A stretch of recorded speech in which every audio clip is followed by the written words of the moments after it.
Bueno, pues yo soy Mercedes Blázquez, la directora adjunta de la Cámara de Comercio Brasil-España. Os voy a presentar. Primero voy a hacer una pequeña presentación. Este evento de hoy se enmarca en la estrategia de la Cámara de Comercio Brasil-España en el refuerzo de sus comités sectoriales a través de realización de eventos como este de hoy. Son eventos liderados por los socios de la Cámara a través de sus miembros y coordinadores de cada uno de los comités. La Cámara tiene hoy 4 comités sectoriales que abordan una serie de temáticas que tienen por objeto avanzar en los ejes y sectores estratégicos de la Cámara a medio y largo plazo. No me voy a extender mucho en cada uno de ellos. Tenemos un comité de sostenibilidad y transición energética, tenemos un comité de infraestructura e inversión, tenemos un comité transversal que es de temas jurídico-legales y el comité que hoy nos ocupa de digitalización, que tiene pues algunas subtemáticas clave como las tecnologías, la innovación, temas de fintech, emprendimientos, nuevos negocios y startups. Nuestros comités están formados por empresas brasileñas y españolas, socias de la Cámara, y tienen pues, estos objetivos de intercambio de conocimiento, generación de contenidos para la Cámara, temas de advocacy, captación y engagement. Paso a presentar a nuestros ponentes hoy aquí, nuestras empresas. Bueno, este es un evento que va a hablar sobre los nuevos modelos de negocio en la digitalización, los aspectos claves y cuál es el cliente digital. Tenemos aquí, para ilustrar este debate, esta mesa redonda, pues representantes de empresas muy representativas como Bombarri, Siemens, Merck y View Digital, que está liderando este evento. View Digital es una consultora tecnológica especializada en e-commerce y Customer Experience, o sea, soluciones alrededor del cliente para gestionar marketing, ventas, servicios y datos. Tiene 20 años de experiencia y tiene oficinas en España y en Brasil, en Curitiba. Y bueno, va a moderar esta mesa redonda Emilio Sete, pero voy a presentar primero a nuestros ponentes. Tenemos a Iciar Balza, de Bombarri, que quien tras 20 años de experiencia en la compañía ha pasado por operaciones en Estados Unidos y a día de hoy lidera su negocio online creando una empresa digital para atender las necesidades de un modelo de negocio industrial en crecimiento con una gran demanda y totalmente analógico hasta hoy. También nos acompaña aquí Fernando Pozuelo de Siemens, responsable de temas de innovación en IT y además que trabaja por el equipo global conocido como DEC, Digitalización Enablement Center.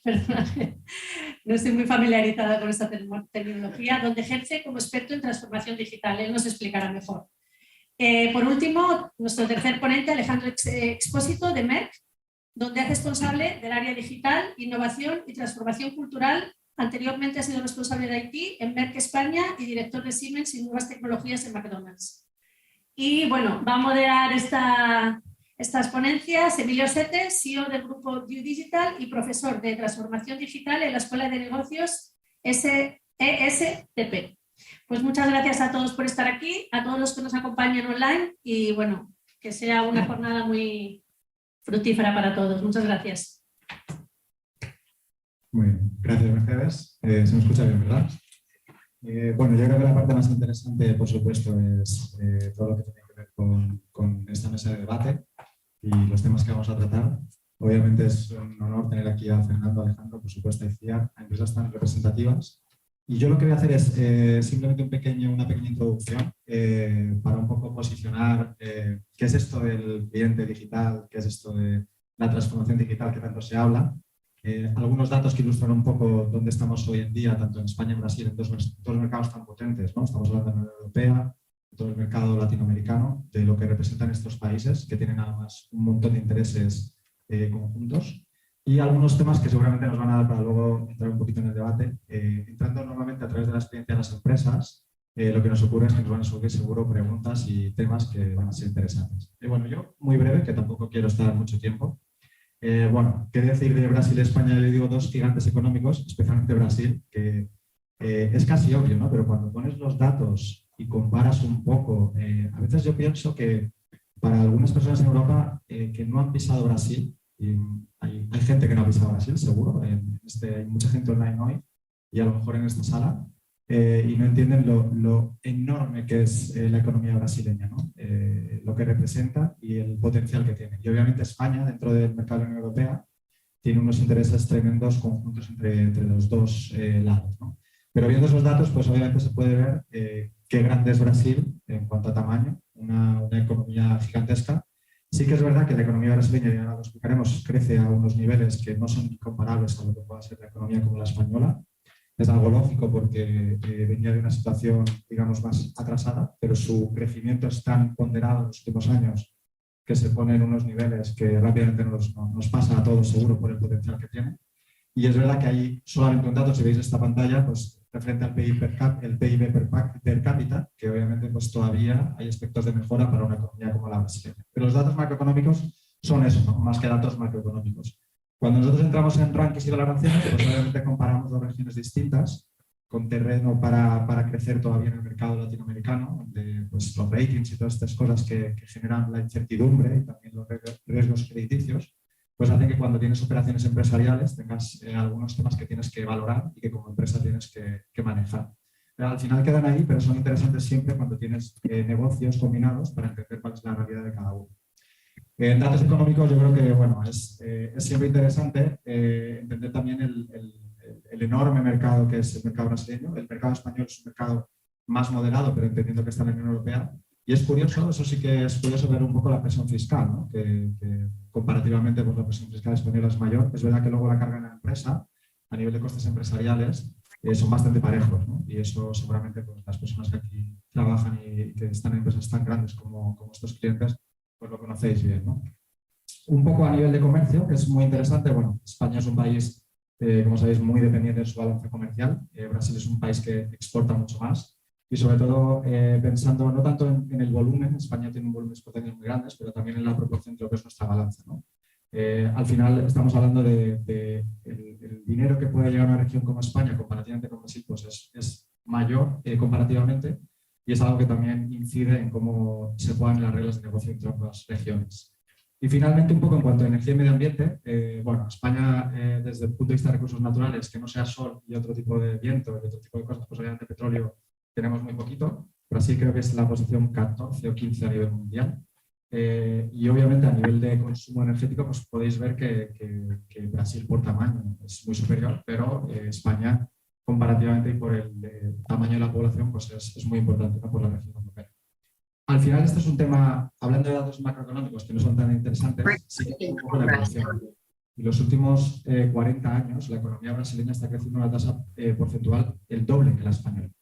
Y desde el punto de vista de renta per cápita, el triple. Eso significa que la distancia se acorta y que hoy en día pues hay que entenderlo como el motor económico que representa Brasil, que es una verdadera potencia, ¿no? Y entendiendo, por eso es tan interesante cuando tenemos empresas que trabajan en ambos lados, que tenemos muchas sinergias, pues encontrar esos puntos donde vamos a poder hacer negocios conjuntamente. Bueno, hablando un poco de contexto digital, que seguro que es más interesante que los datos macroeconómicos, la economía mundial, yo creo que a nadie le escapa que estamos en un momento de crecimiento, no de recesión. Estamos hablando de... La palabra pesimista no me gusta, esto la prepara el equipo nuestro, pero es verdad que es un momento de desaceleración.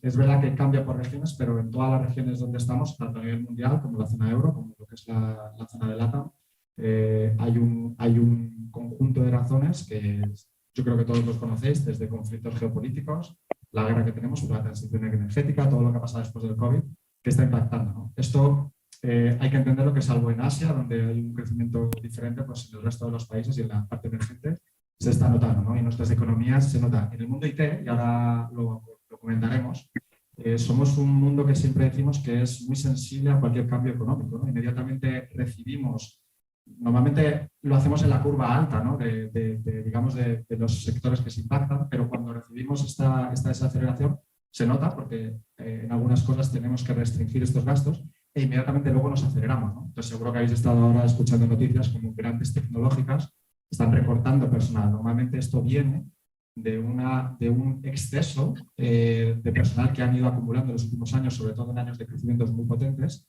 y ahora llega el momento en el que de alguna manera se afinan, ¿no? Eso no quiere decir que no sean empresas que no tiene una perspectiva gigante para crecer en el futuro, simplemente que es una curva que se acorta muy rápido cuando hay una desaceleración y que luego se acelera muy rápido también. Y, bueno, todos nos esperanzamos mucho de que en la segunda parte del año, si hay un poco más de estabilidad, pues la parte de transformación digital pues también acelere de nuevo. Pero es una realidad mundial. Lo que sí que no para, y esto es algo que ahora comentaremos mucho porque tiene que ver con el cliente digital, es el e-commerce. Y es algo que es imparable, que obviamente el COVID representó un cambio que incluso tiene que ver con la estructura de consumo de la población mundial. Muchas, no solo empresas, y ahora yo creo que vamos a poder comentarlo, sino también muchas partes y ciudadanos del mundo entraron en un modelo de consumo que incluso no se habían planteado antes, y el crecimiento es imparable. Fijaros que esto es una curva, cualquier dato que veáis es imparable, y esto es un ejemplo de social commerce, que es poder vender a través de todo lo que son las redes sociales, pero en cualquier ámbito, y seguro que lo vamos a poder hablar, vais a encontrar que esa relación con el cliente ha cambiado a una relación que es un cliente digital también, ¿no? Que pide otro tipo de cosas que no se pedían hace años, incluso entre empresas que eran muy tradicionales. Entonces es algo que es imparable y que continúe, que por tanto está en la curva de estrategia de todas las empresas en cualquier parte del mundo y obviamente en España y en Brasil. En cuanto a digitalización, hay algunos puntos interesantes. En Brasil, y esto yo creo que tiene que ver mucho con la infraestructura y el modelo poblacional, el concepto mobile es mayor que en cualquier otra parte del mundo. Toda la región latinoamericana es así. Eso quiere decir que, como veis, los precios de acceso a Internet son bajos comparativamente y además hay una avalancha y es realmente muy grande. Y eso significa que todo lo que tenga que ver a través de dispositivos móviles, ya sea para la relación con el cliente, como para atraerlo, como para vender a un cliente, pues va a tener un grado incluso superior que en cualquier otra parte del mundo. También en Asia es parecido, y los mercados emergentes. Pero es interesante entenderlo porque comparativamente con Europa es algo en lo que el mercado brasileño está por encima, ¿no? Entonces, al final, fijaros que las previsiones es que la mitad de las ventas online que se hacen en LATAM se haga a través de un móvil, ¿no? Y eso aquí ocurre, pero es verdad que aquí somos más versátiles, ¿no? Muchas veces utilizamos también nuestros ordenadores y otro tipo de dispositivos. En España, bueno, ya lo sabéis, nosotros estamos en ratios muy altos en cuanto a lo que es acceso a Internet y digitalización. Lo que sí que ha habido, y esto ha sido desde el COVID, es algo que a lo mejor luego podemos comentar también cómo ha afectado a las empresas, es que se ha estrechado la curva entre el uso por la parte de la población más joven y la más adulta. Hoy en día, y pensando además que en España tenemos una pirámide poblacional bastante envejecida, el acceso a la tecnología por las personas, digamos, adultas y de mayor edad es cada vez mayor y comparativamente muy alto. Estamos en los primeros ratios en todos los países del mundo. Entonces, eso significa que realmente aquí hay que hacer una estrategia para venderle a todo este tipo de sectores y de poder acceder a esos clientes porque todos utilizan, ¿no?, tecnología digital y combinan posiblemente todas las estrategias offline y online, pero lo hacen, ¿no?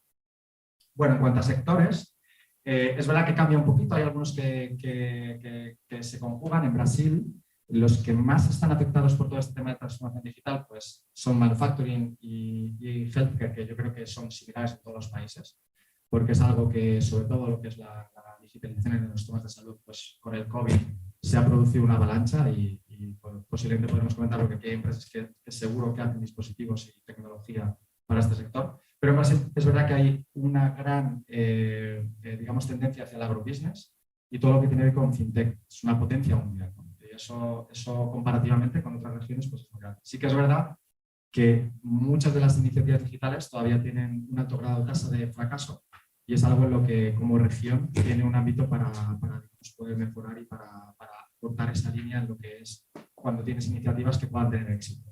Cuanto a España, bueno, yo creo que sí que todos somos conscientes de que el COVID también ha producido cambios, incluso en las empresas, hoy lo hablaremos.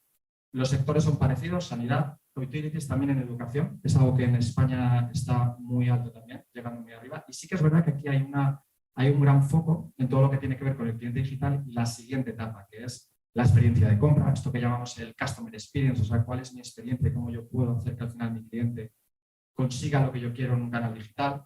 Esas fricciones online-offline, el cliente aquí exige una alta conexión entre todo lo que es tu estrategia offline, cuando es una tienda o cualquier otro modelo con una estrategia online, y todo lo que es la confianza del usuario, ¿no?, que aquí es clave, que obviamente hay mucha competencia y el cliente exige una serie de garantías. Entonces, bueno, esos son un poco los puntos que más. Y al final, cuando resumes entre economías, pues yo creo que si vemos los datos macroeconómicos y todo lo que son los diferentes mercados, Brasil es tamaño, es oportunidad, es, digamos de alguna manera, es todo potencia. En el caso de España es verdad que deberíamos de pensar un poco más en que los sectores están un poquito más atomizados y entonces puedes entrar más en áreas de nicho, ¿no? Y cuando tienes que pensar en una estrategia digital y cuando tienes que ir a buscar seguramente un modelo para acercarte a tu cliente, pues tienes que ir a hacer ese tipo de estrategias, ¿no? En Brasil seguramente vas a jugar más a volumen y en España vas a jugar un poco más a especializar. Es un poco a lo mejor el mensaje que se puede captar.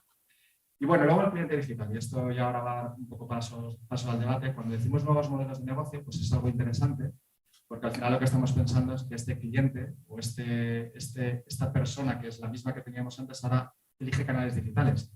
Nosotros siempre le decimos a nuestros clientes que la base no es que yo tenga que crear un canal digital porque sí, o lo hago porque lo hace la competencia o porque quiero solo diferenciarme.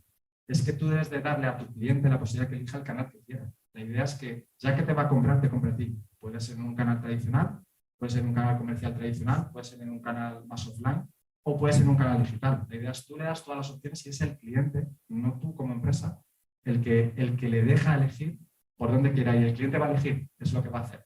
Entonces, bueno, cuando hablamos de transformación digital, que ahora lo vamos a hablar aquí con todos los ponentes, lo más interesante, yo creo que no sé si todos sabemos todo lo que implica, que es muy grande. Que estamos hablando desde un cambio cultural, y ahora explicaremos un poco lo que significa, de metodología, incluso de espacios digitales hoy en día a las empresas, ¿no? Habéis visto que hay mucho concepto, ¿no? De cómo monto una oficina, de cultura, de personas.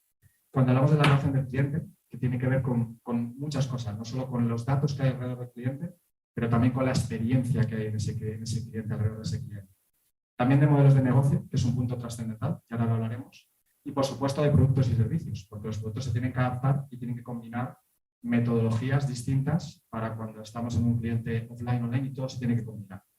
Esto realmente, la pregunta que nos hacemos, y ahora la generaremos también para el debate, es si las organizaciones lo están entendiendo en todo su conjunto. Yo que hablo con clientes casi cada día de distintos sectores, industrias, y todos normalmente en áreas como los que están aquí hoy, de áreas de responsabilidad de transformación digital y tecnología, es verdad que todas las organizaciones son conscientes, pero no todas las estrategias son iguales y no todos lo entienden en su conjunto. O sea, que hay que entender el concepto de transformación digital. Primero tiene que ver con las personas, porque tu organización tiene que cambiar realmente. El skill que tiene la organización tiene que cambiar.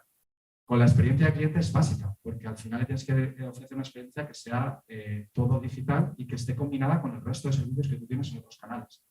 En los procesos, y me voy a quedar por último el modelo de negocio, porque te lo tienes que repensar, ¿no? Y eso tiene que ver, y hablaremos ahora, por ejemplo, con empresas que trabajan en IoT, en un montón de tecnologías, en blockchain, en muchas tecnologías que ayudan a repensar tanto procesos internos como externos.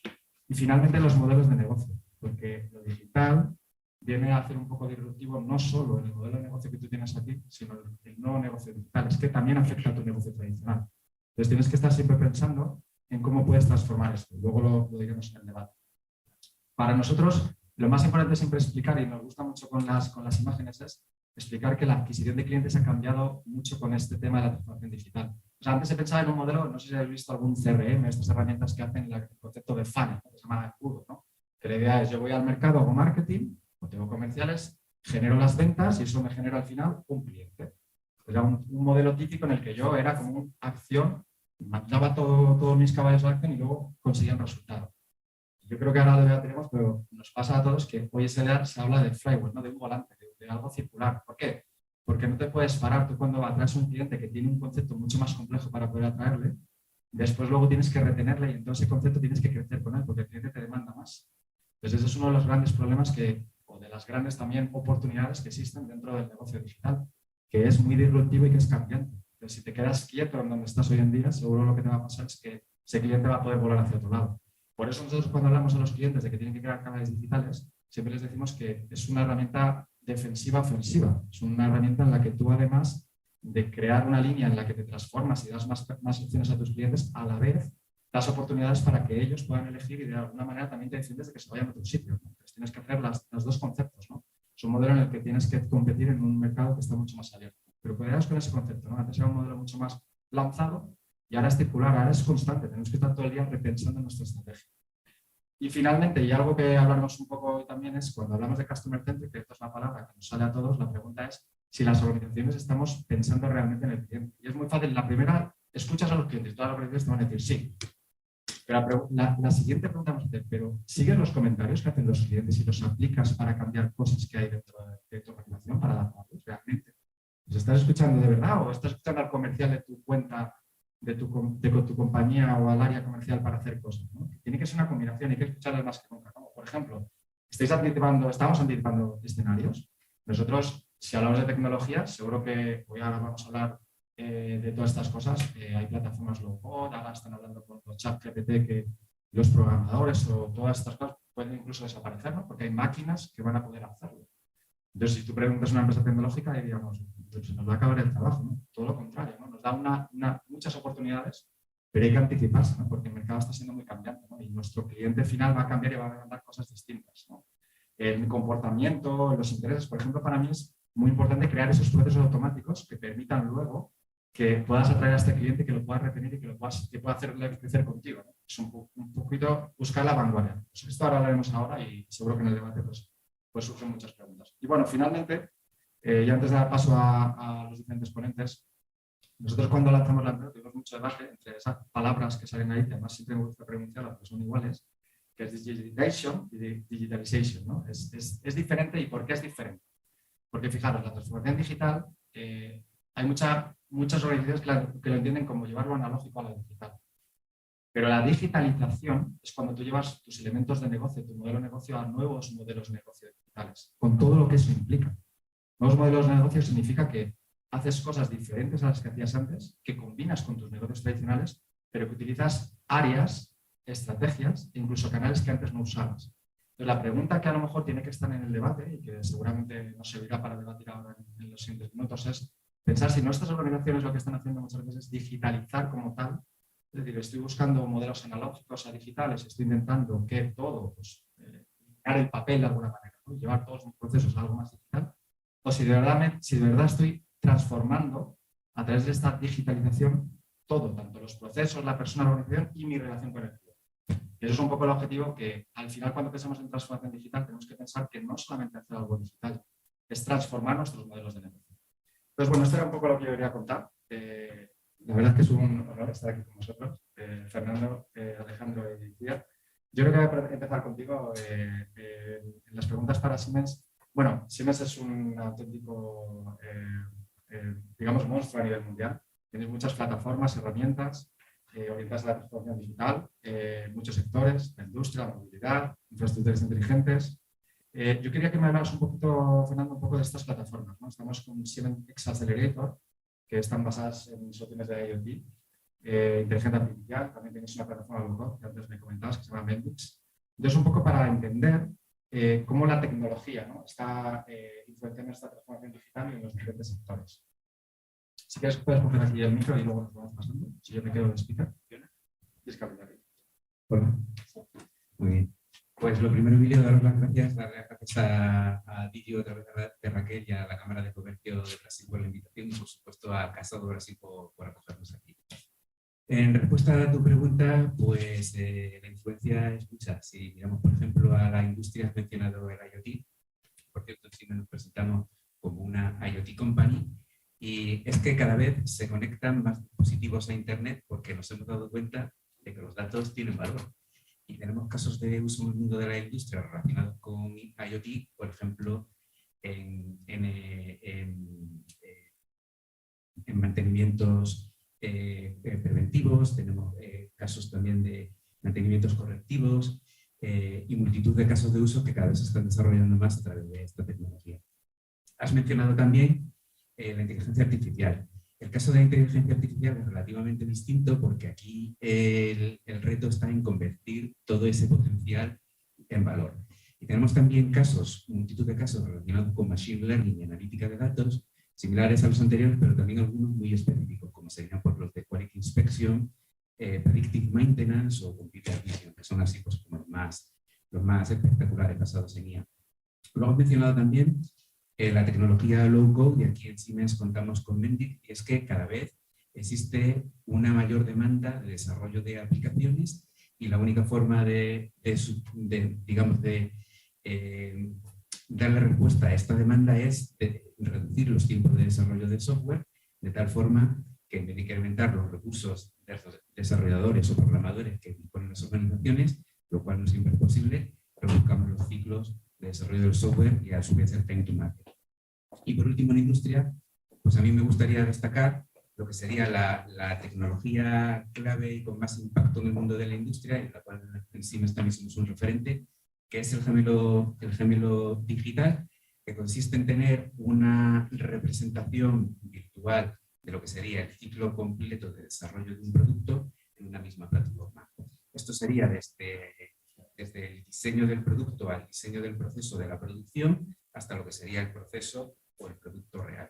De tal forma que los datos obtenidos en la operación, en la operación real pues retroalimenten el gemelo virtual para mejorarlo, y del mismo modo los datos obtenidos con los modelos predictivos y la simulación en el modelo virtual sirvan para la toma de decisiones automáticas en el mundo real. Y si pensamos en las infraestructuras inteligentes, pues simplemente destacar dos. Por una parte tendríamos lo que sería el Grid Edge, que para mí es la tecnología base en la que se va a sustentar la transición energética en nuestro país, y que consiste en la proximidad de la energía al consumidor. Digamos que los clásicos modelos de producción de electricidad, donde teníamos grandes centrales productoras y grandes redes de distribución que llevaban la electricidad a tu casa, pues están siendo sustituidos por sistemas en los que la energía también se produce, se almacena y se consume por el propio prosumidor, que es un consumidor que también produce. ¿Cómo se hace esto? Pues a través de hardware como los paneles solares, a través de inversores, sistemas de medición, sistemas de almacenamiento, electrodomésticos inteligentes, etcétera, y por supuesto a través de software que es capaz de dar una respuesta automatizada a la demanda, de tal forma que la energía que se produce en un momento dado es la que abastece el consumo instantáneo, la que no se almacena, y el excedente se inyecta a la red a través del grid.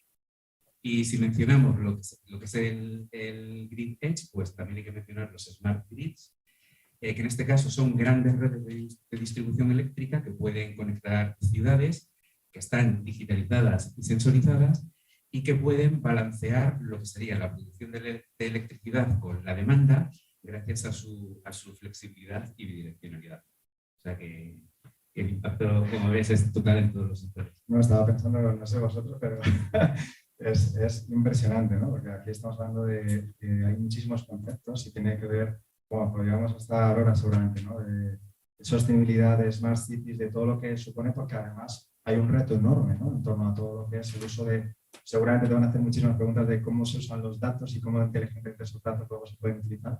Un poco una pregunta relacionada con ¿y cuál es el impacto real que esta transformación digital y todos estos, digamos, tecnología que hay alrededor pues tiene en el impacto real luego en los países, en Brasil, en España? ¿Cómo lo veis vosotros desde el lado de Siemens? ¿Cómo está este impacto? Pues impacto total. Si miramos a la industria, pues la transformación digital sin duda es una oportunidad que va a suponer un importante impacto tanto en lo económico como en lo social. Por daros algunas cifras, aquí la idea es que, por ejemplo, en el caso de España, la parte del Producto Interior Bruto que corresponde a industria llegue a un 0,11% en 2025, lo que serían unos 1.300 millones, pero el objetivo a 2030 es que ese 0,11 pase a ser un 0,36, lo que equivaldría a unos 4.500 millones.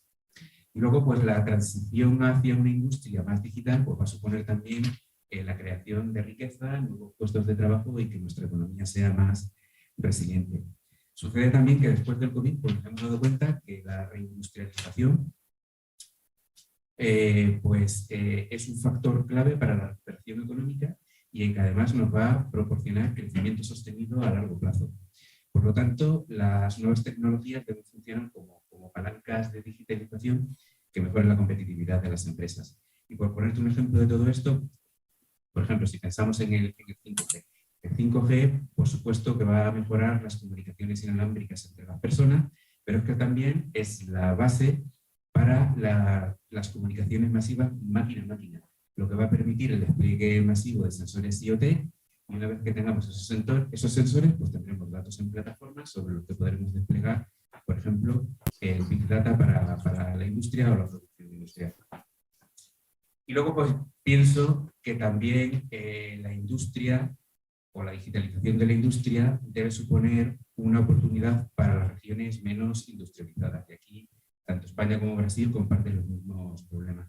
Por ejemplo, si pensamos en la remotización de la operación industrial, pues a lo mejor podríamos llevar competencias y talento digital a zonas menos pobladas. Muy interesante. Muchas gracias, Fernando. Para introducir un poco a Alejandro, yo quería primero una pregunta casi un poco más personal, que es, al final como un directivo acaba en una empresa como MEP pidiendo la industria de consumo, ¿verdad? Siempre es muy interesante para entender un poco que la transformación está en todos los campos, ¿no? Sí, la transformación está en todos los campos, efectivamente.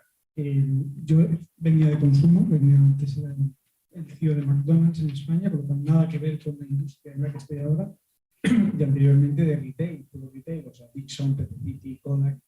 Pues, ¿qué es lo que me lleva? Me lleva a que cuando me contactan y me dicen que se puede trabajar con ellos, lo que estaban buscando era tener esa experiencia de alguien que no sea endogámico dentro de la industria, es decir, tener otro punto de vista, porque tú lo has dicho antes, una de las cosas más importantes que hay que hacer cuando trabajas la digitalización es el cambio cultural, y de hecho es una de las cosas que más trabajamos en MER, ¿no? Y ese cambio cultural empieza por las personas, siempre, la organización ayuda, pero esa cultura, aunque ya está embebida en las organizaciones, hay que intentar cambiarla de alguna manera, ¿no? Y yo creo que mi paso de una industria a otra fue promovido básicamente por ese cambio de cultura y también porque creo que lo que has aplicado en muchas organizaciones puede ser aplicado en otras. En muchas industrias puede ser aplicado en otras, porque más ahora que mencionamos en términos de digitalización o ejemplos como que ha dicho Fernando, los digitales, pues puede ser aplicado tanto como en la industria como en el mundo farmacéutico. Entonces, no lo veo tan raro el haber cambiado haber pasado de un sector a otro, porque la especialización del IT en su día, o de la digitalización y la innovación, es mucho más transversal. De hecho, justo estaba pensando un poco en eso, ¿no? Que tienes un cargo que a una innovación con transformación cultural, ¿no? Y ahí la pregunta es, a nivel organizativo, ¿dónde están cómo lo ves y dónde están los retos, ¿no? Que encuentras siempre en este tipo de... Porque al final conjugas las dos cosas, ¿no? Pues mira, el principal reto viene de que cuando me dicen que hay que trabajar la digitalización de la compañía en España y el área de innovación, yo eso no lo puedo hacer si no trabajo el cambio cultural.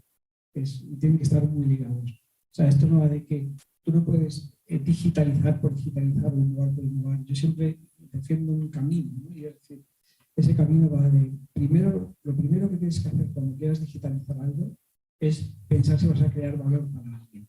En nuestro caso, para el paciente, en otras industrias lo que se llama el cliente, pero en nuestro caso, lo primero que hacemos antes de comenzar cualquier camino de digitalización es, ¿voy a crear valor? Porque voy a hacer crear valor para mi paciente.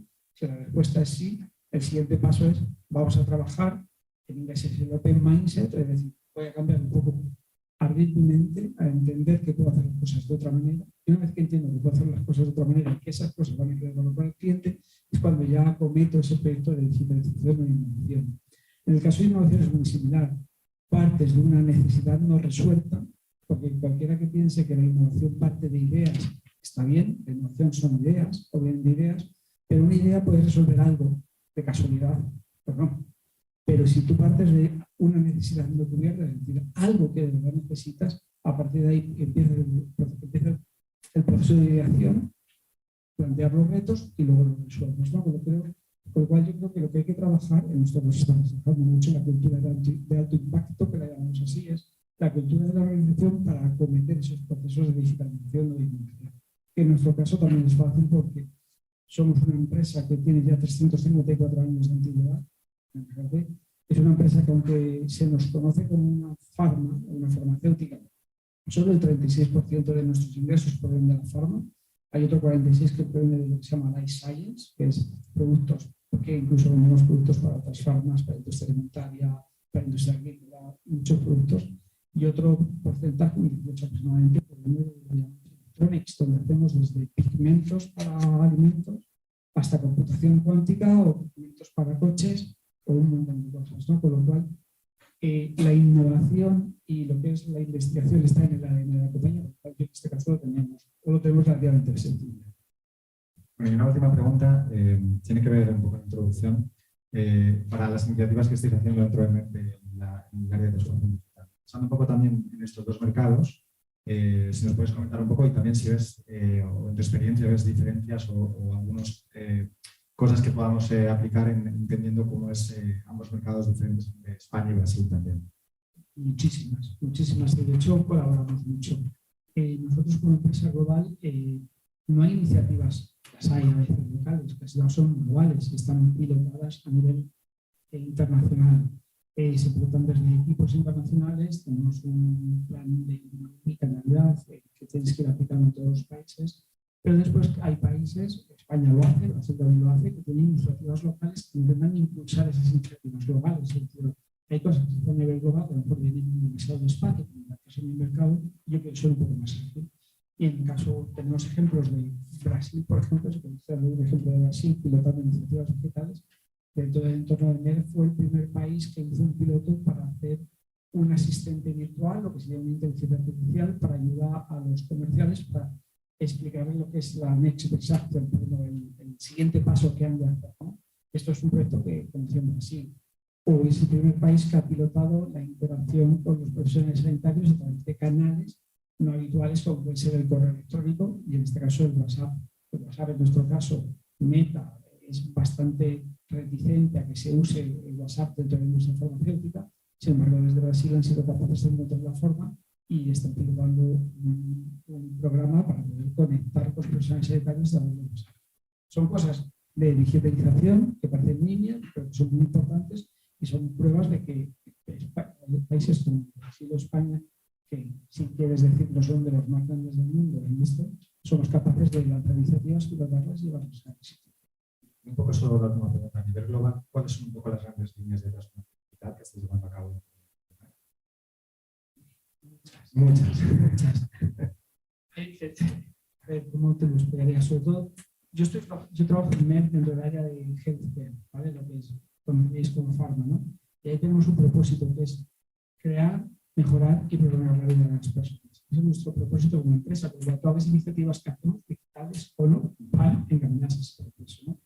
Entonces, tenemos iniciativas digitales que van encaminadas a mejorar nuestra relación con nuestros clientes, todo lo que sea la omnicanalidad que has mencionado antes, y todo ese tipo de canales.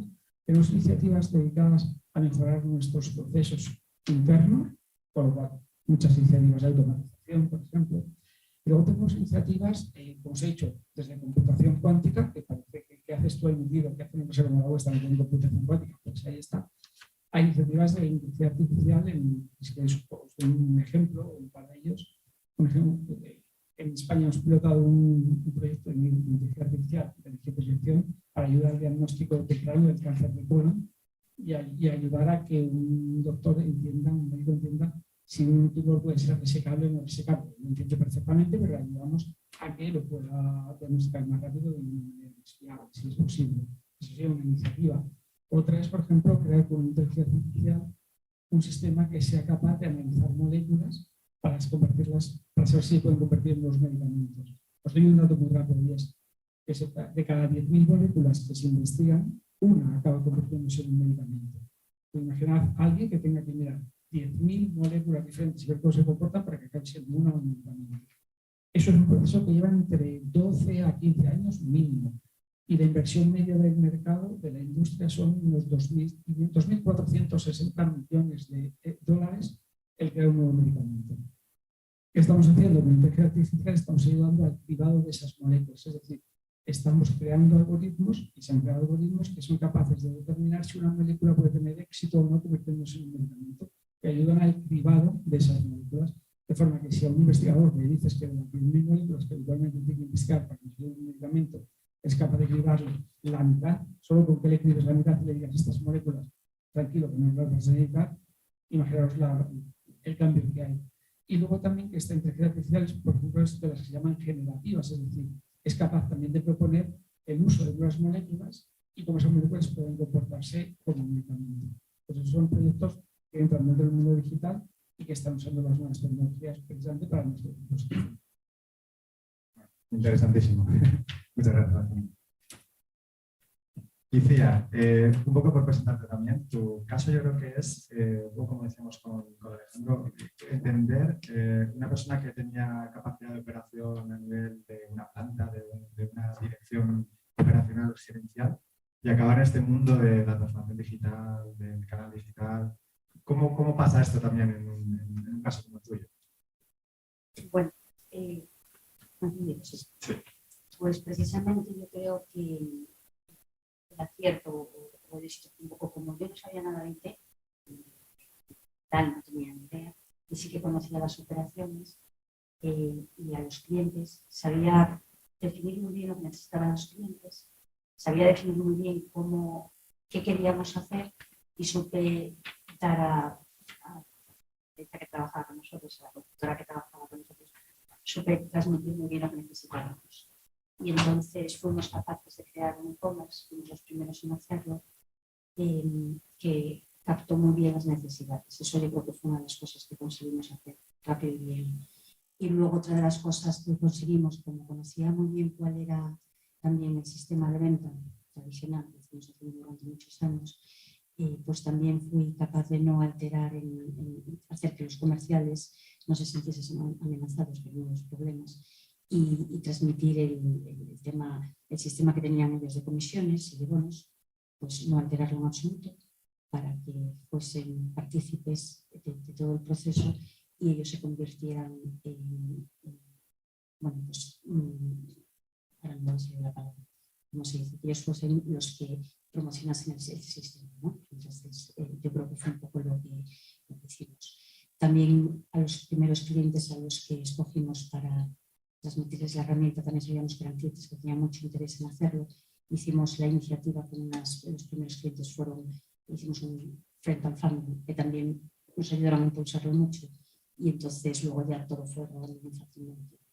Lo que pasa es que hasta entonces, porque un área de un canal digital que prácticamente, si pensamos en el mundo de la transformación del acero, era algo que tampoco suele ocurrir, ¿no?, en grandes empresas industriales que mueven, digamos, grandes procesos de transformación desde el punto de vista productivo y que muchas veces sus clientes son un canal más distribuidor, entonces no piensan tanto en este modelo de lo que llamamos digital commerce. Pues Barry sí que hacía mucha innovación en torno a lo que le llaman industria 4.0, de hecho colaboraciones con Siemens, con empresas de este tamaño, donde normalmente buscan tecnologías de este tipo de IT, inteligencia artificial, pero ¿cómo se logra culturalmente? ¿Cuál es un poco, cómo lograste convencer a la organización para moverse hacia un territorio que realmente, incluso internamente, era poco aceptado como contexto de mercado, ¿no? No lo hacía nadie y tampoco se veía clara la oportunidad de negocio? ¿Cuál es el punto fundamental para normalmente una organización poder encontrar ese cambio, digamos, incluso a nivel de dirección, ¿no? Que se pueda entender y que se pueda apostar por ello? Bueno, buscamos ejemplos en el mercado de una empresa que lo estaba haciendo. Hicimos un estudio de mercado para ver qué estaba pasando. Esto fue en el año a finales del 2019. Y encontramos una empresa que estaba haciendo, era un caso de éxito y era una empresa muy clara. Además, cuando empezamos a hacer, en ese momento fue a finales del 2019, cuando ya teníamos un modelo definido, llegó el COVID. Cuando ya teníamos el esquema, llegó el COVID, que fue, bueno, pues el COVID cambió muchas cosas en aquel momento, ¿no? Entonces, cuando fuimos capaces de presentar un modelo que le gustó a la dirección, porque habíamos decidido hacerlo de una manera muy controlada, muy pausada, porque era algo muy innovador en nuestra empresa. Habíamos hecho un alcance muy acotado, tenía que ser un alcance donde afectábamos una parte muy reducida de los clientes, teníamos que hacerlo porque necesitábamos tener. Un comercio electrónico necesitas tener stock. En nuestro negocio normalmente el stock no trabajamos con grandes cantidades de stock. Tenemos el negocio, lo dividimos en dos tipos de mercados, el automóvil y los otros negocios. Entonces decidimos hacer los otros negocios. Entonces teníamos que cambiar un poco la forma de trabajar, decidimos en dónde podíamos cambiar la forma de trabajar y entonces la dirección, todos estos cambios que suponían nuestras operaciones, los fue aceptando. Cuando decidimos que íbamos a ir adelante, llegó el COVID. Y como les había gustado el modelo y habíamos visto la comparativa de otras empresas que lo estaban, de la otra única empresa que lo estaba haciendo, y vimos que iba a ser un modelo muy paulatino y llegó el COVID y lo aceptaron, pues entonces en ese momento tuvimos el tiempo para desarrollar el modelo, hacer una prueba piloto, hicimos una pequeña prueba de concepto, funcionó, y en los meses de confinamiento fue ya cuando pudimos dedicarnos a desarrollarlo y entonces en esos meses fue cuando vimos que los clientes estuvieron a la vuelta de confinamiento, empezaron a utilizarlo y a comprar, y a partir de ahí fue una explosión. ¿Se ha producido ese cambio tanto a nivel interno como a nivel de clientes? Sí. ¿Han tomado esta herramienta, este nuevo canal como algo? Sí, fue sorprendente la reacción de algunos clientes. Cuando fuimos a presentar la herramienta se hizo visitas a los clientes, ya cuando pudimos visitar a los clientes, fuimos a presentarles la herramienta en presencial, en un tú a tú, y era muy curioso que ya sabías en el momento en que le presentabas la herramienta, casi sabías quiénes iban a utilizar la aplicación. Y los que sabías que iban a utilizarla, la cogieron de una manera increíble. Y todos ellos la siguen utilizando. Hay clientes que ya no compran de otra manera, ya solo utilizan el canal online. Hay algunos clientes que utilizan ambos canales y hay algunos clientes que nunca lo han utilizado. Y además el comportamiento ha sido el mismo desde el principio. Pero es curioso que un porcentaje alto de esta categoría de clientes, te puedo decir que hemos convertido en torno al 25% de esta tipología de clientes de negocio que hacen las compras en el canal online en solo un año. O sea que ha sido bastante sorprendente el comportamiento de los clientes. Entonces, bueno. Lo pensaba antes, ¿no? Muchísimas gracias. Ya. Bueno, ahora yo quería abrir un poco el debate y esto ya es un poco, lo dejo en nuestras manos. Tenemos ahí un micro y nos lo podemos ir pasando. Yo creo que, mira, la primera pregunta que se me ocurre, y un poco para que lo comentemos, yo creo que es interesante seguro para todos los que nos están escuchando y también online, es cómo está, hablando de transformación digital, que al final es donde estamos en este contexto, cómo está, hoy en día tenemos una situación geopolítica especial, no solo por la guerra de Ucrania, todo lo que tiene que ver con, creo que hay grandes movimientos a nivel mundial, una situación económica que después del COVID pues está siendo dura. ¿Está afectando a los planes de vuestras empresas en planes de transformación digital, en la inversión o en la manera en la que habéis enfrentado a lo mejor 2 o 3 años atrás? ¿O realmente la circunstancia que tenemos ahora, el contexto actual, tampoco tiene un impacto directo y se sigue pensando en que es un camino de no retorno? ¿Cómo lo veis vosotros? ¿O qué estáis viviendo a nivel más interno? Porque creo que 3 empresas como las vuestras tan grandes, tan representativas, pues son un buen ejemplo que nos puede dar a lo que pasa también en la sociedad, ¿no? Puede empezar quien quiera. Bueno, como tengo el micrófono ya empiezo. En el caso de nuestra empresa no está afectando. Nosotros tenemos para los próximos años un plan estratégico de seguir creciendo y además con mucha ambición. Nosotros habíamos reducido esto al perímetro de Iberia.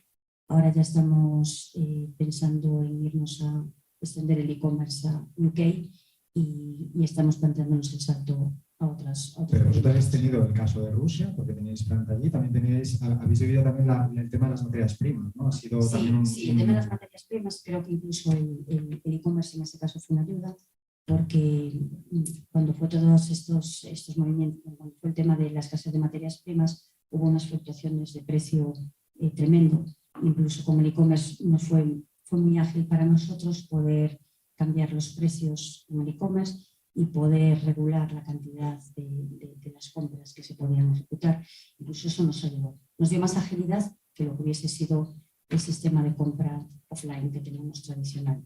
Entonces, nosotros tenemos expectativas de seguir creciendo, desarrollando el canal y darles muchos más servicios a los clientes con el canal online. Bueno, pues en nuestro caso, por supuesto que nos afecta. Incluso quizás positivamente, porque lo que he hecho es no solo acelerar los procesos que tenías en marcha y que tenías que sacar adelante. Hablo de la digitalización sobre todo, ¿no? Como que ver que esta situación socioeconómica que hay ahora mismo, pues te haga pensar en nuevos canales, una forma de interactuar. Luego también ten en cuenta que, bueno, todos los PERTES, los Next Generation, todos estos fondos también de alguna manera nosotros como empresa aunque no demasiado, porque no estamos llegando muy bien a ellos. Eso sí, otro tema de debate, porque no es capaz de llegar a esos PERTES o a esos fondos, ¿no? Pero yo creo que esto sí que ha hecho que el Secretario General despierte y que en el caso de España, el Sistema Nacional de Salud esté pensando en que tiene que incrementar su gasto sobre el PIB en el Sistema Nacional de Salud y que pueda investigar más. y que gastemos más en investigación y desarrollo. ¿No? Por lo cual yo creo que esta situación sí que está ayudando a de alguna manera que despegue más el mundo de la ingeniería. Sí, yo coincido con mis compañeros que obviamente afecta cuando tú recibes, o sea, se rompe la cadena de suministros y recibes un montón de pedidos porque tus clientes tienen miedo y quieren asegurarse de que van a tener lo que necesitan para hacer su producción, pues obviamente recibes un montón de pedidos que luego tienen dificultades de sacar adelante y de proveer. Y si luego a eso le sumas que por una guerra o por un conflicto te suben los precios, pues encima has recibido un montón de pedidos, los precios te suben, por otra parte, tus márgenes se reducen. Entonces, pues hay que hacer ahí un juego de malabares, que me consta que todos los departamentos de encima me han hecho auténticas virguerías para sacarlo todo adelante de forma satisfactoria, pero yo de aquí adelante yo quiero ser optimista. Soy optimista por defecto, pero pienso que deben darse una serie de circunstancias, que algunas las ha mencionado Alejandro ya, y que, por ejemplo, para que se continúe avanzando en materia de transformación digital en la industria, pues tienen que darse las inversiones necesarias, tanto en las empresas, pero como por parte de las administraciones y los gobiernos. Tenemos un ejemplo con los fondos de Next Generation de recuperación europea y los PERTE que ha mencionado Alejandro, que están ahí, algunos se han definido, otros no acaban de llegar, el caso es que algunos sí, pero el dinero no termina de llegar.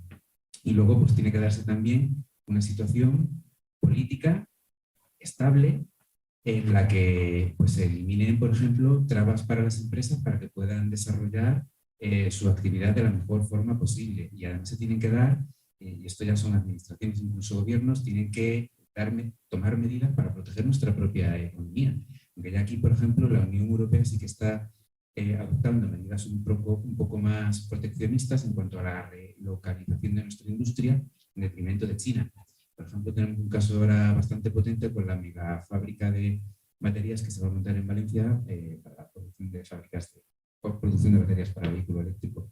Y medidas como esa van a ser las que ayuden a que todo esto pues, tire para adelante. O sea, optimismo, pero hace falta una serie de facilitadores.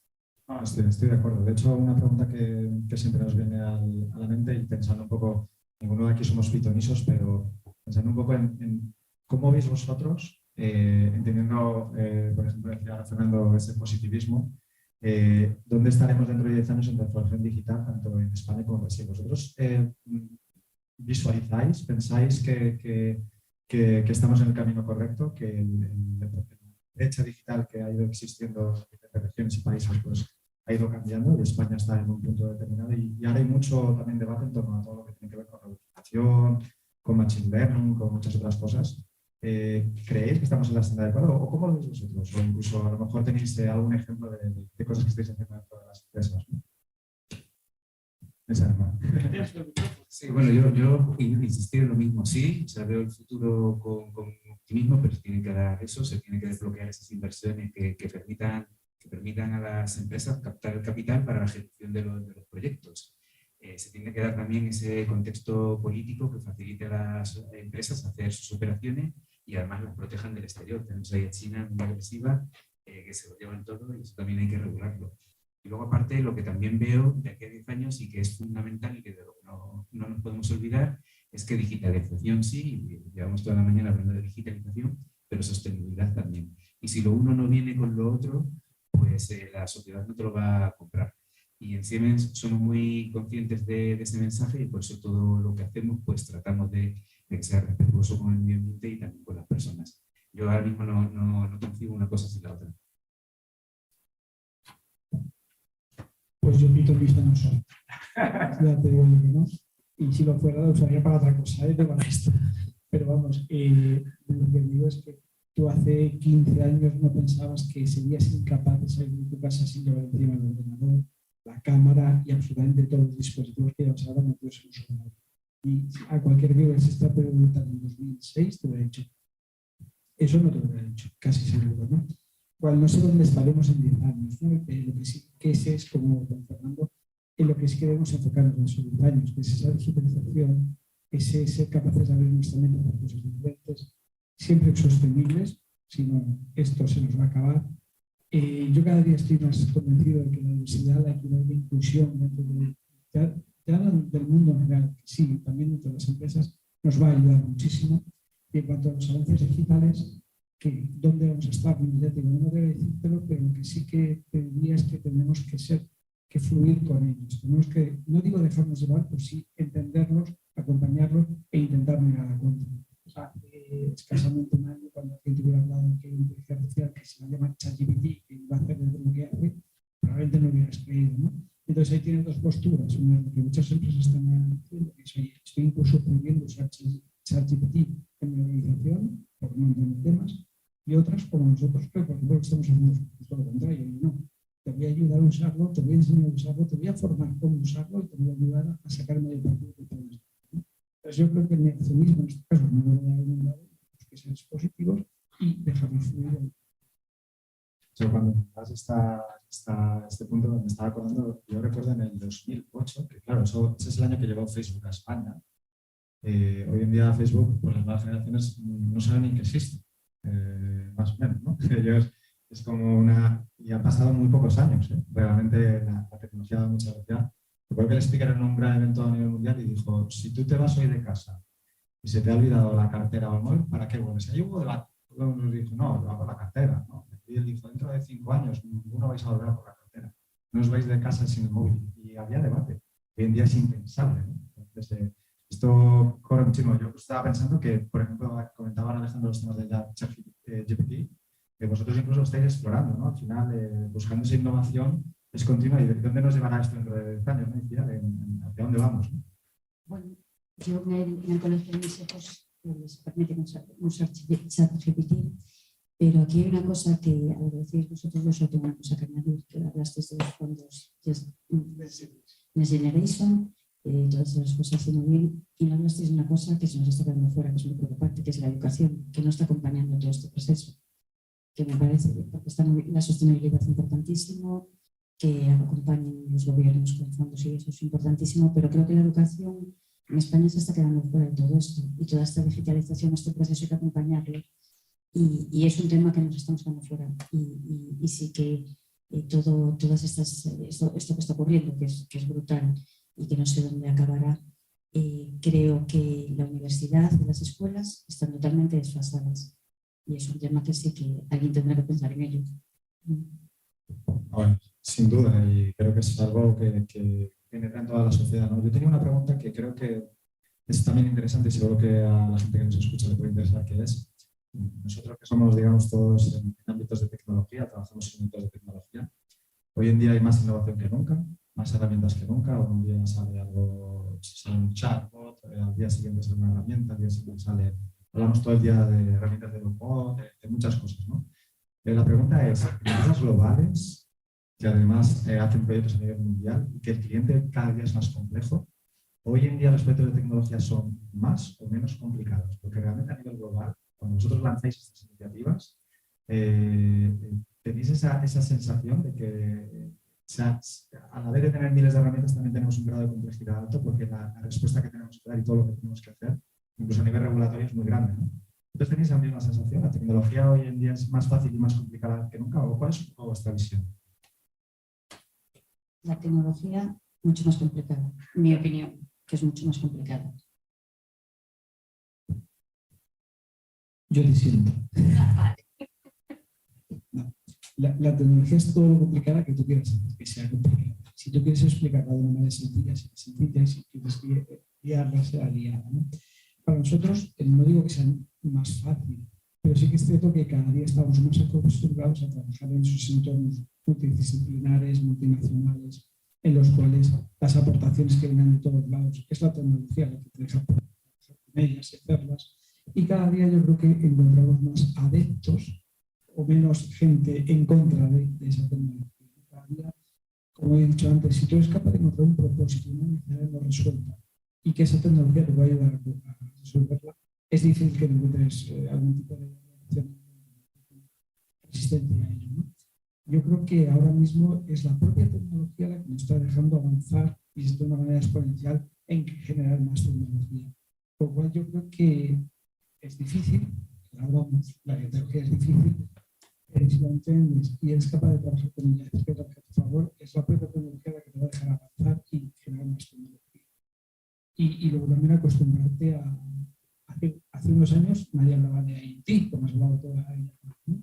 Y también ahora se está empezando a hablar de IoV, ¿no? De la Internet of Behaviors, ¿no? Y es decir, poco a poco vamos incorporando los términos y estas formas de pensar, esos avances que se van incorporando en nuestro lenguaje, se van incorporando en nuestras empresas, se van incorporando en nuestros proyectos y poco a poco nos vamos adaptando a ellos y haciendo que cada uno de ellos sea incremental respecto al otro. Porque yo creo que en general optimista y con un gran futuro.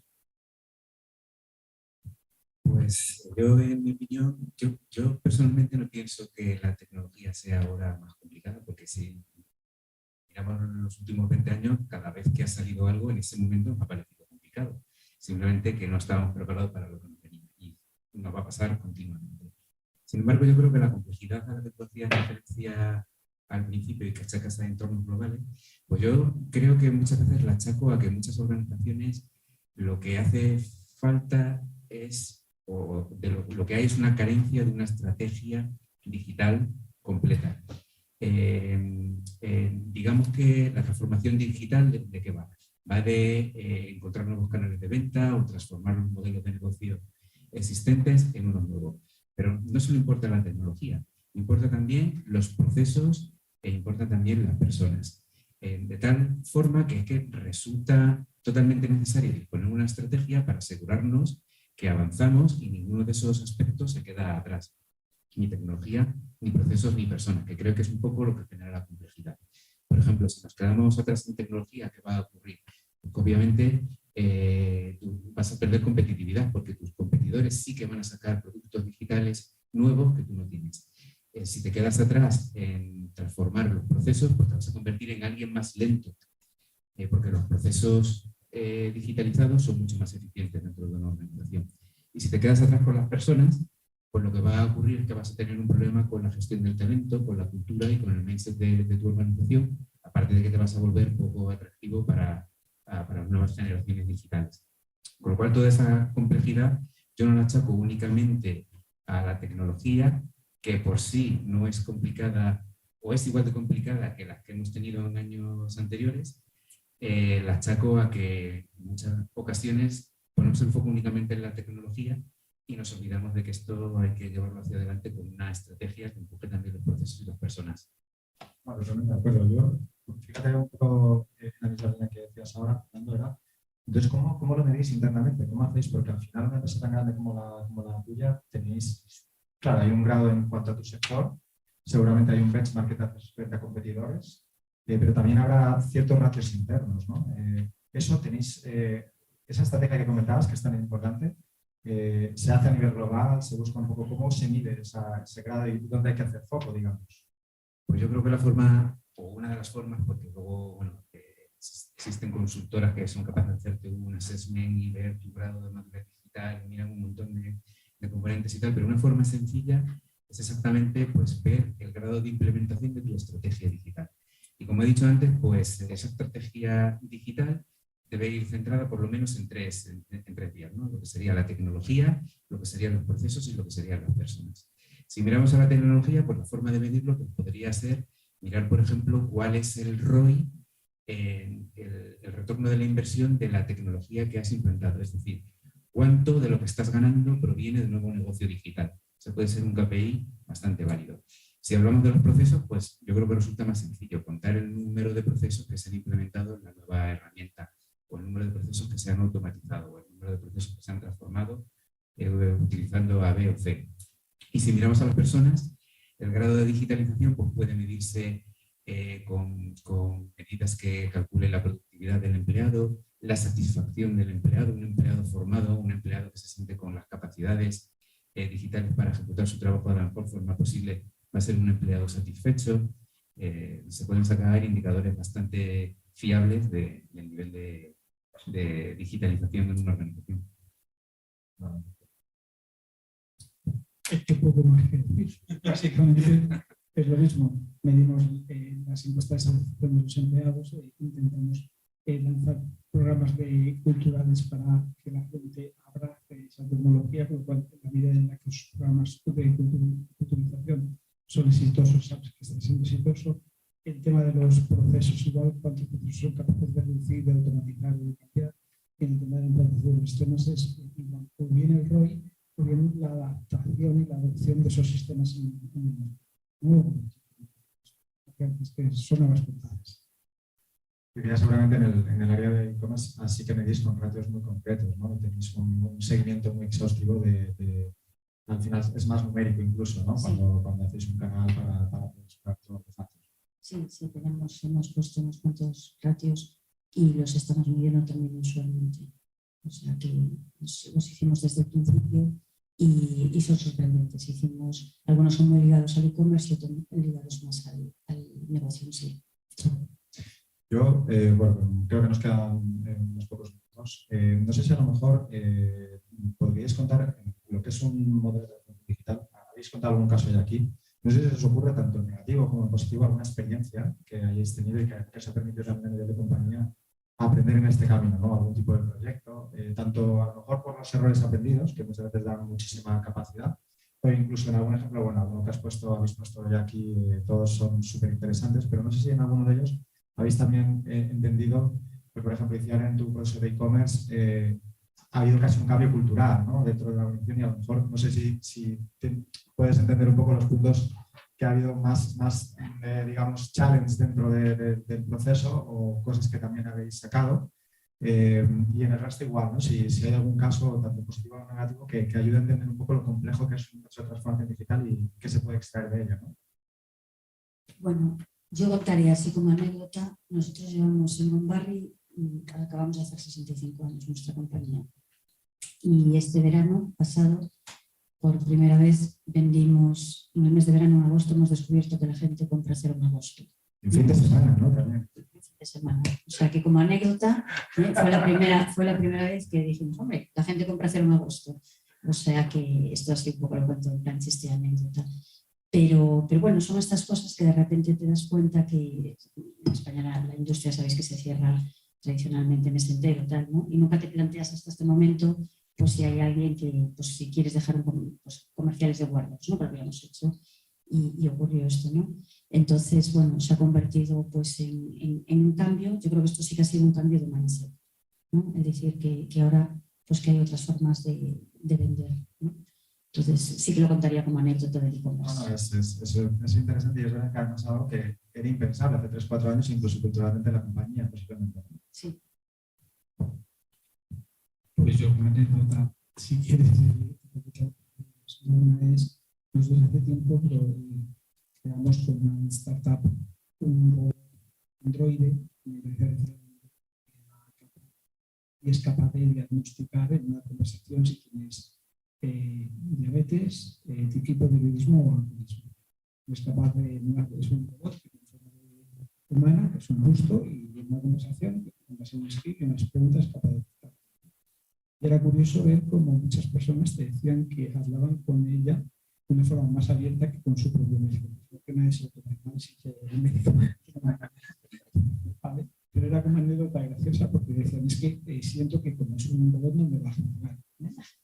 Entonces, claro, hablaban abiertamente y contestaban las preguntas más abiertamente que decían una persona, ¿no? Eso como anécdota. También es cierto que incluso probando eso, algún profesional sanitario nos preguntaba, oye, y habrá un momento que una inteligencia artificial sea capaz de quitarme el trabajo. Entonces, yo lo que siempre he contestado es, mira, creo que no. O sea, una inteligencia artificial no te va a quitar el trabajo. Es que es probable que alguien que sepa utilizar la inteligencia artificial a su favor sí que te quita el trabajo. Por lo cual, procura estar atento a esto. Pues yo más que una anécdota, lo que te puedo contar es un ejemplo de transformación digital que estamos viviendo ahora mismo en nuestra organización, en Siemens, y que lo mencionaste al principio, que es Accelerator.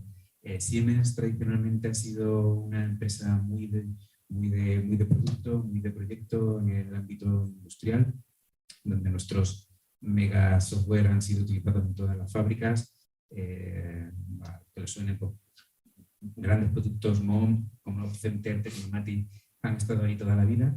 Y la visión que propone ahora Accelerator, bueno, pues son como 3 componentes Lo primero es un portfolio de productos que ahora son flexibles, modulares, interoperables, nada que ver con los antiguos mega software que se implantaban a lo mejor en una fábrica para controlar un proceso. Ahora todo es modulable, interoperable, de tal forma que si tú necesitas esto, tú coges esto, no necesitas el mega software. Está todo diseñado para que sea cloud, se pueda consumir as a service. Ese es el concepto de cómo nos estamos transformando de una empresa que teníamos un producto, que era un mega software, a un servicio en el que tú vas a coger únicamente la parte que necesitas para tu proceso de la producción y además vas a pagar por ello, solo por ello, ¿vale? El pay-per-use.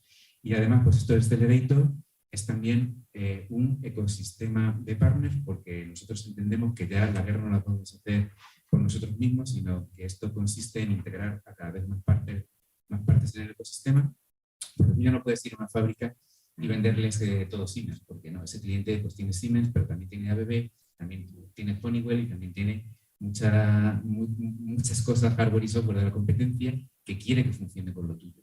Entonces, esto es un ecosistema en el que tiene que funcionar con partners y proveedores que desarrollen las nuevas tecnologías. Y lo por último también es un marketplace.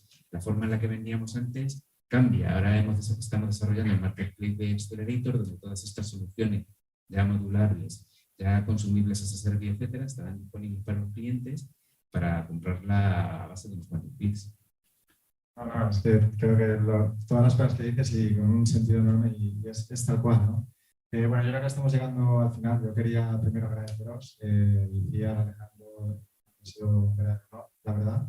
Además con empresas como Omar y como Siemens, que creo que es grandemente representativa y además en dos mercados tan grandes como es Brasil y España. Un poco por concluir, yo creo que algunas cosas que me vienen a la cabeza, obviamente, el cliente hoy en día es digital, es más exigente que nunca, es cambiante, elige el canal que quiere. Muy interesante lo que hemos comentado aquí, que la transformación digital no solamente de tecnología, hemos hablado de procesos, hemos hablado de que cambia a las personas fundamentalmente. Y luego ha sido muy interesante también ver que al final una reflexión que me gusta mucho y que me lleva también es que la tecnología pues no la tenemos que temer, pero tenemos que aprender a usarlo, porque la realidad es que todas estas herramientas que vienen, ahora Fernando hablaba de que además se integran entre muchísimas tecnologías distintas y hay que hacer muchísimas estrategias de colaboración, pues lo que vienen es para estar en un mercado que es muy cambiante y que lo que necesitamos es poder usar así como personas, no solo como clientes, sino también dentro de las empresas. Vamos a tener que utilizarlas de una manera versátil, porque al final el que utilice mejor todo este tipo de tecnología, al final va a ser líder de estos mercados, tanto en México como en España. Muchísimas gracias, ha sido un verdadero honor y gracias a todos los que habéis estado en la sesión. Gracias.